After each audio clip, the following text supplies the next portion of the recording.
MP Ambu Samad Samdani ji. Thank you, sir, for permitting me to discuss the budget. When we say that this budget has failed to address the crucial issues confronting the nation and the economy of the nation, sir, it is not a mere saying, it is a fact, it's an open fact. Even the inflation which has affected severely the common people has not been seriously addressed by this budget. It is regretful that even after the eye-opening setback in the election, the government is not ready to open its eyes and to see the Indian reality with neutrality. आंखें अगर है बंद तो दिन भी रात है, इसमें भला कसूर क्या है आफताब का. This is the position, sir.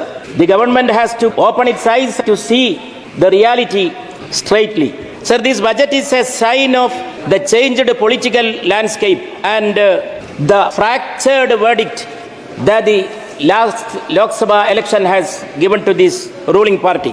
The verdict was against the singular party majority syndrome of the ruling party. Sir, that is why we can understand these allies are very crucial for the survival of the government. But sacrificing the states, majority of the states, for pleasing a few states, sir, that goes against the principles of democracy, principles of federalism. Sir, in our system, our fairness is directly linked with federalism. So, federalism means equality and neutrality, plurality, vividity, which is there in the politics of the country, in the culture of the country, in every sphere of our national life. Sir, a tree can become a tree only with leaves, and it should give shade for everybody who is coming to enjoy the shade of that tree. Sir, I am reminded of a couplet when thinking of this government policy. In पेड़ों को यारो क्या पेड़ कहा जाए, इन पेड़ों को क्या यारो पेड़ कहा जाए, जो धूप की शिद्दत में भी साया नहीं करते, जो धूप की शिद्दत में भी साया नहीं करते.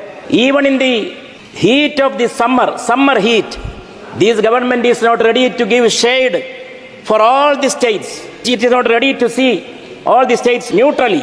And not only that, sir, it has become a leafless tree. Cut चुके जिन दरख्तों के पत्ते फिर कहाँ उनके साए हुए हैं. That is the position of this government.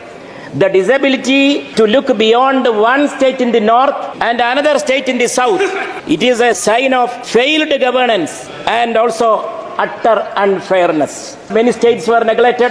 Our state of Kerala, to the Honorable Finance Minister, I request, what was the hope of Kerala and what is given to Kerala? Kerala deserved everything, but Kerala expected and hoped something, but we got nothing. Kerala was neglected. Minorities, backward communities, farmers, youth and women, the middle class, they did not get the due consideration which they deserved. I would like to emphasize the point that this budget is divisionary, diversionary and discriminatory. It is a divisionary policy. There is a discrimination. It leads to a kind of economic boycott. And the Honorable Finance Minister was referring several times to inclusion. And once the Honorable Finance Minister mentioned Vigas bhi, Virasat bhi. Sir, Virasat kya hai? Virasat is, our heritage is the heritage of plurality. It is not a singular polarity.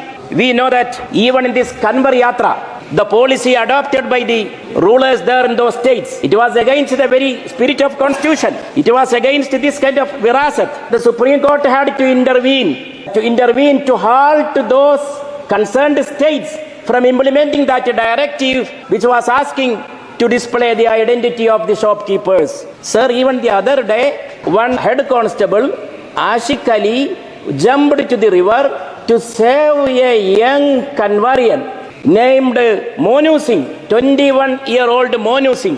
This Ashik Ali jumped courageously with the human spirit, selfless courage.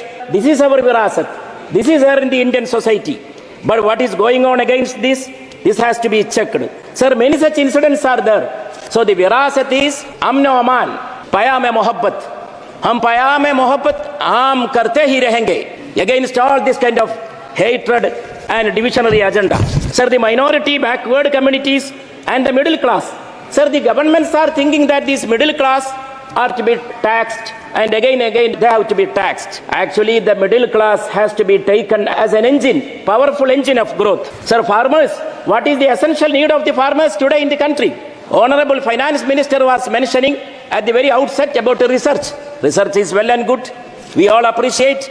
But is research the preliminary need of the Indian farmers? The farmers, sir, their preliminary need is the legal guarantee on MSP.